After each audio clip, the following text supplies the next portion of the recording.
Assalamualaikum warahmatullahi wabarakatuh.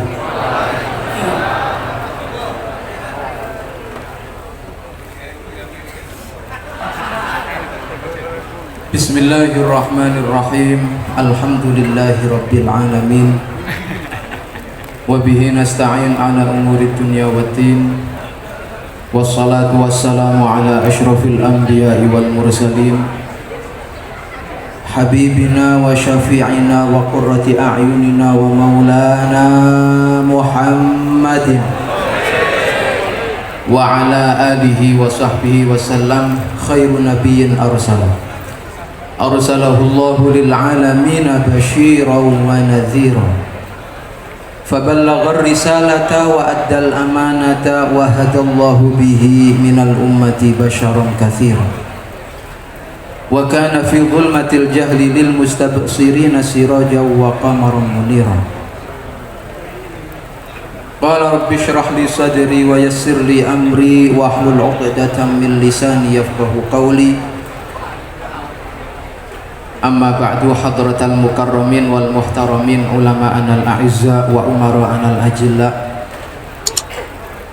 ingkang sangat kawula mulyakaken al-mukarram panjenenganipun Abah Kiai Haji Agus Ali Masyhuri, ingkang kawula mulyakaken panjenenganipun Al-Habib Ahmad Al-Habsyi saking Pasuruan, ingkang kawula mulyakaken ibu kawula Ibu Nyai Hajah Nur Qomariah, sedaya keluarga besar Pondok Pesantren Bumi Sholawat, keluarga dalem panjenenganipun Mas kawula Gus Arya Muhammad Gus Syaiful, tidak lupa yang kami muliakan Bupati Sidoarjo Bapak Muhdar Ali, Bupati Gresik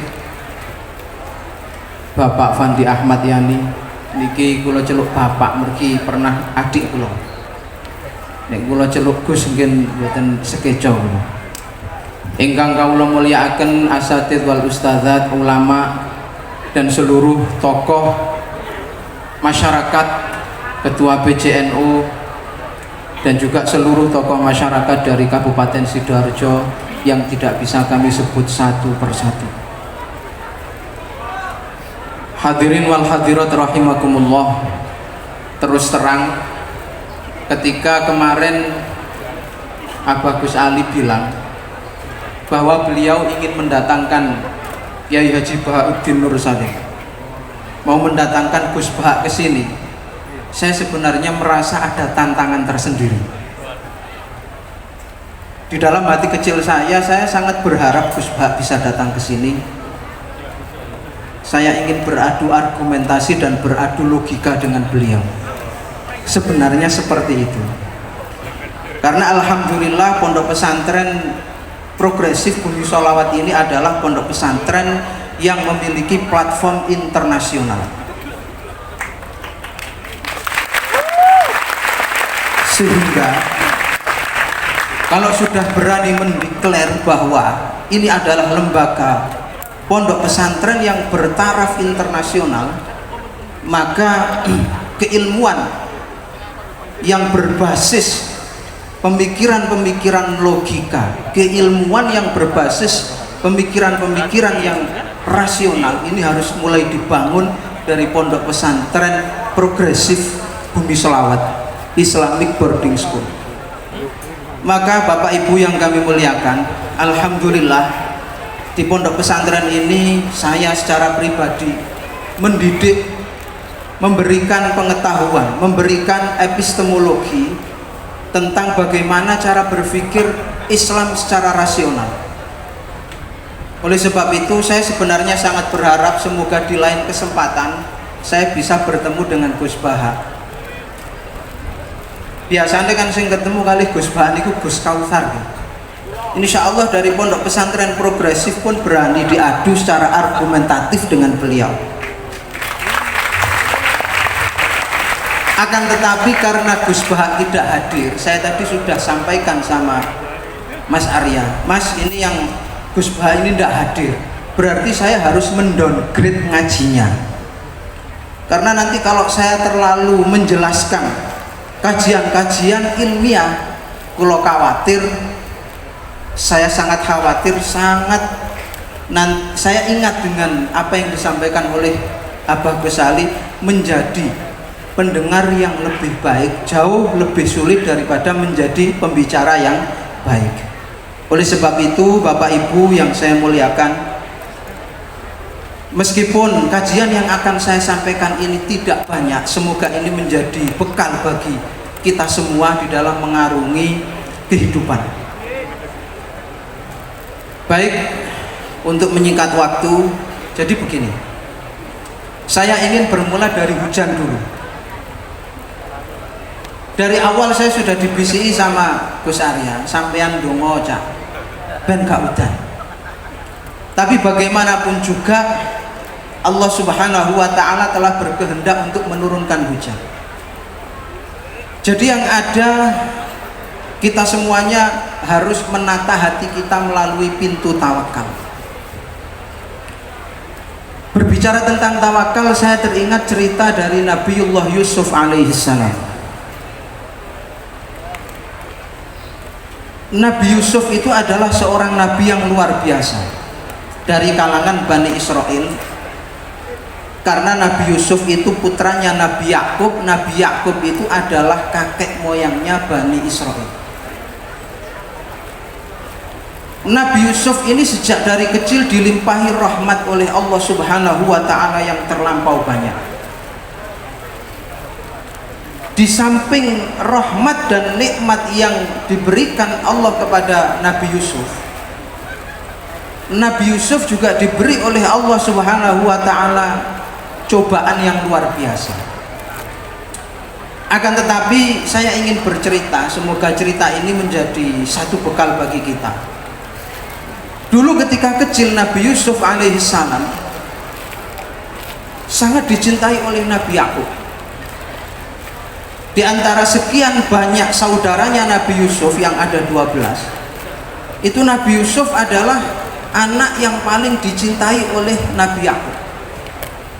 Ini kalau kita bayangkan, Bapak Ibu jenengan bayangkan, jenengan seumpama dadi anak di antara sekian banyak dulure sampean, jenengan sing paling disenengi kali wong tua.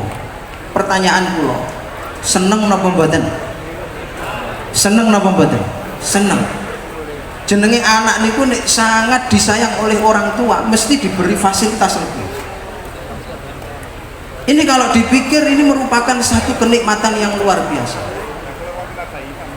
Akan tetapi di balik kenikmatan itu ternyata Allah Subhanahu wa ta'ala memberikan satu ujian kepada Nabi Yusuf, yang dengan kenikmatan itu mengantarkan Nabi Yusuf dihasut oleh keluarganya, oleh saudara-saudaranya, hingga berakhir di dalam sumur. Pada saat itu Nabi Yusuf ini tasih alit, dalam keadaan umur yang belum dewasa, kemudian tenaga juga belum memadai, kekuatan juga belum mumpuni. Nabi Yusuf dicemplungkan sama saudaranya ke dalam sumur. Pada saat itu Nabi Yusuf tidak tahu harus berbuat apa, karena nek kapan diukur secara kekuatan, jelas Nabi Yusuf boten saged menek munggah. Akhirnya yang dilakukan oleh Nabi Yusuf pasrah kepada Allah Subhanahu wa ta'ala. Ketika hati seseorang sudah mampu pasrah kepada Allah, maka Allah akan memberi jalan keluar yang sangat sederhana sekali dan sangat mudah sekali. Apa yang diberikan Allah untuk menolong Nabi Yusuf pada saat itu?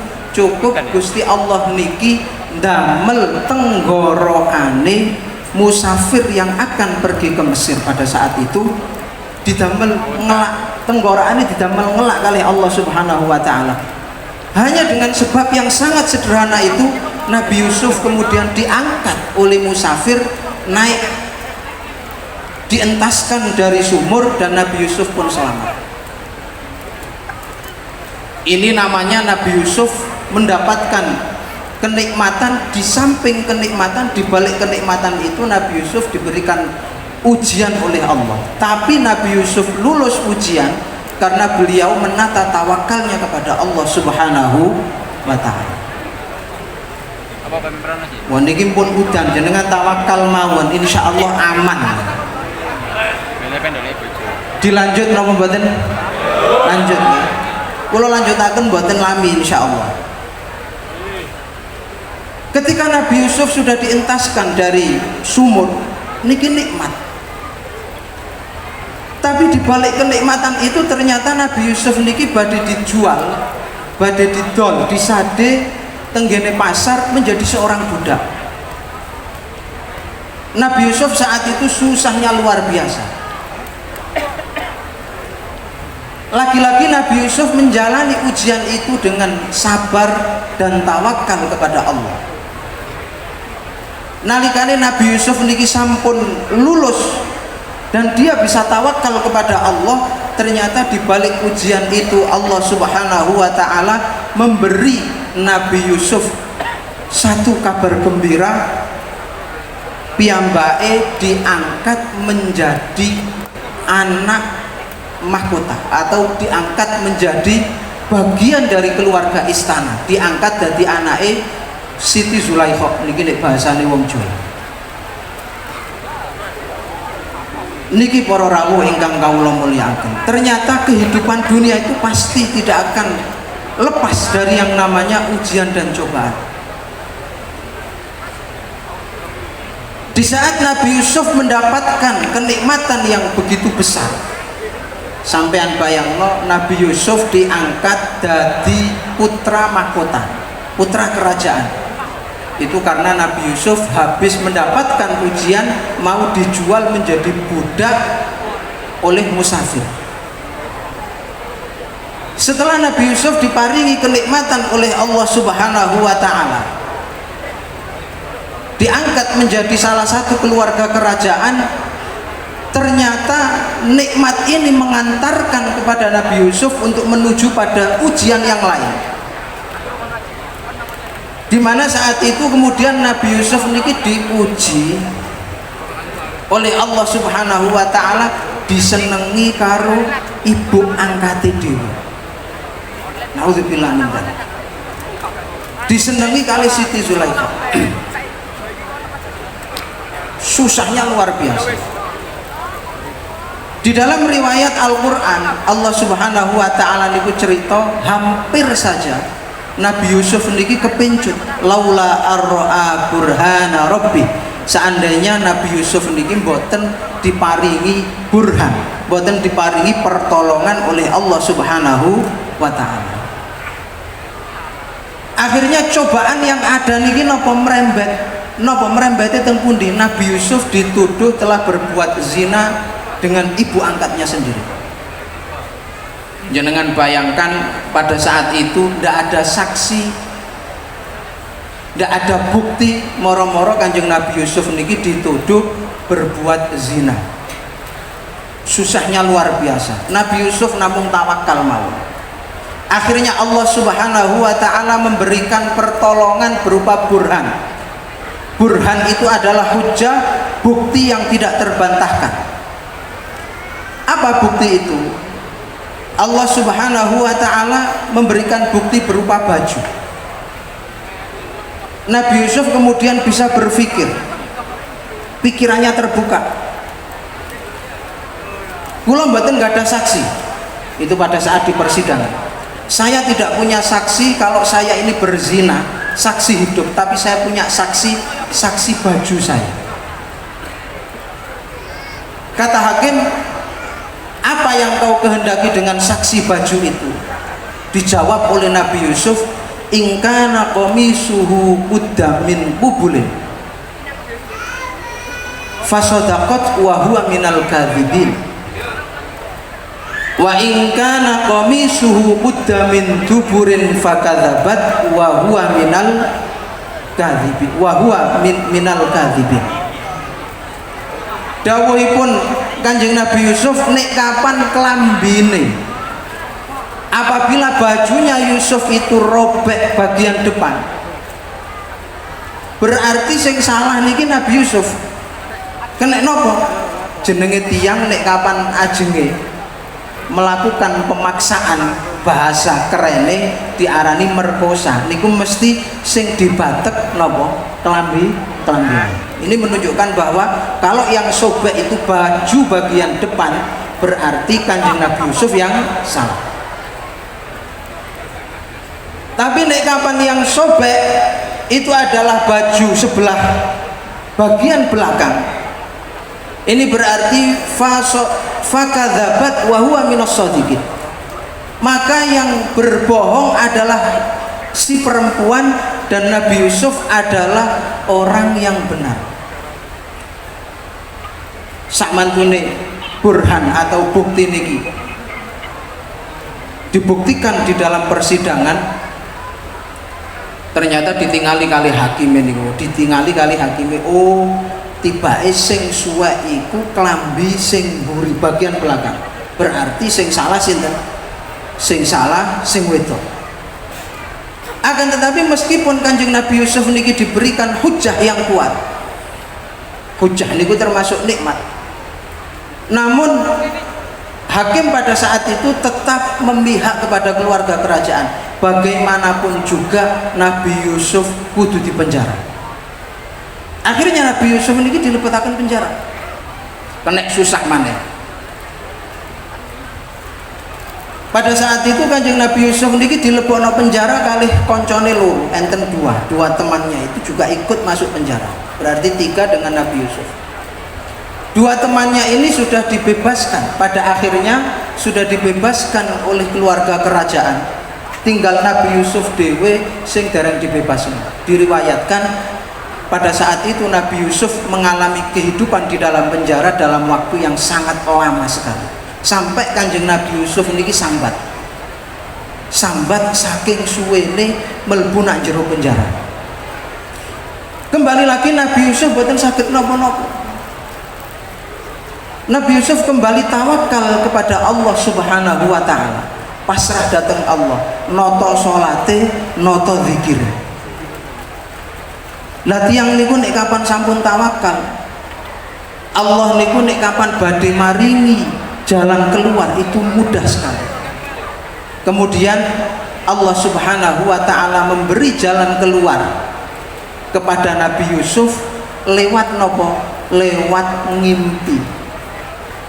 Hanya dengan mimpi Allah Subhanahu wa taala mampu membebaskan Nabi Yusuf dari penjara. Pada saat itu raja niki diimpeni onok sapi pitu lemu-lemu mangan sapi pitu kuru-kuru. Begini raja diimpeni kali mimpi niki, keesokan harinya jarene wong Jawa rajane niki tenger-tenger. Iki kira-kira maksudnya apa? Sapi pitu lemu-lemu dipangan sapi pitu kuru-kuru. Akhirnya seluruh ahli nujum di negeri itu dikumpulkan semuanya oleh raja. Dikengken nafsiri apa maksud impene raja niku mau. Dilalah kersane Allah Subhanahu wa taala satupun boten enten dari ahli nujum yang mampu menafsirkan mimpi seorang raja niki. Akhirnya satu-satunya yang bisa menafsirkan mimpi hanya Nabi Yusuf. Koncone Nabi Yusuf sing kali di penjara niku mau eling. Oh iya, raja, ketika saya di penjara, kula niki nggak ada konco. Winter nek dikongkon nafsirno mimpi. Coba konco kula niku BE saged nafsirno mimpine jenengan. Akhirnya kata raja, ya tidak apa-apa, panggil saja. Akhirnya Nabi Yusuf dihadirkan, dikeluarkan dari penjara. Rojone lagi ini, Masya Allah, sampeyan iki tiba Yusuf yang dulu pernah saya penjarakan. Akhirnya ditafsirkan oleh Nabi Yusuf, ngeten rojo, negarane jenengan niki akan mengalami masa makmur selama 7 tahun. Udan ndak putus-putus, sumber air terus keluar, panen nopo mawon lemu-lemu menghasilkan. Setelah masa 7 tahun makmur akan datang 7 tahun krisis, tidak ada hujan, sumber mata air putus semuanya, para petani gagal panen, pedagang rugi kabeh. Lah terus ya apa carane untuk menghadapi krisis itu? Pun kula paringi solusi. Nalikane jenengan mengalami masa makmur, tingkatkan produksi, maksimalkan seluruh sumber daya alam sehingga kekayaan alam bisa kita maksimalkan. Nanti setelah datang masa krisis, hasil panen, hasil sumber daya alam yang kita hasilkan pada saat makmur jangan dihabiskan, tapi ditabung dan disimpan untuk melewati masa krisis. Akhirnya rojo niki mau cocok kalih nopo sing disampaikno Nabi Yusuf alaihissalam. Dari situ kemudian Nabi Yusuf alaihissalam diangkat menjadi menteri keuangan atau diangkat menjadi salah satu pembesar di kerajaan tersebut. Hadirin yang kami muliakan, dari peristiwa ini sebenarnya Allah Subhanahu wa ta'ala ini mempunyai adat, mempunyai kebiasaan yang berlaku di alam semesta, bahwa alam semesta ini berisi berbagai macam takdir Allah. Ada takdir baik, ada takdir buruk.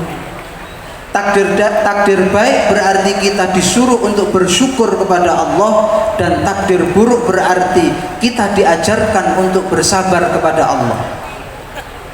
Dalam melalui dua nikmat tersebut, Allah Subhanahu wa ta'ala memberi pelajaran kepada kita semua melalui peristiwa Nabi Yusuf, bahwa kita hanya cukup mengucapkan sebagaimana yang difirmankan oleh Allah, wa ufawwidu amri ilallah, dan aku pasrahkan segala urusan kepada Allah Subhanahu wa ta'ala.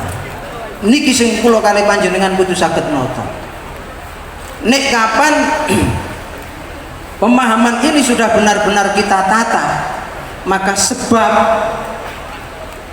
dawuhe ulama ahli tauhid, sabab musabab niku bakal ditoto oleh Allah Subhanahu wa ta'ala. Hadirin Bapak Ibu yang kami muliakan, saya kira kajian yang sangat singkat itu yang dapat saya sampaikan. Semoga ini menjadi bahan perenungan kita bersama, dan kita mendapatkan inspirasi dari kisah Nabi Yusuf alaihissalam. Sekali lagi saya berharap kapan-kapan mugi-mugi panjenenganipun Kiai Haji Bahauddin Nur Salim bisa hadir di tengah-tengah kita untuk lebih memberikan pencerahan kepada kita semua. Ada kurang lebihnya dalam saya menyampaikan kajian pada malam hari ini, saya haturkan beribu-ribu maaf yang sebesar-besarnya. Hadanallahu wa iyyakum ila siratil mustaqim, wallahu muwaffiq ila aqwamit thoriq. Wassalamualaikum warahmatullahi wabarakatuh.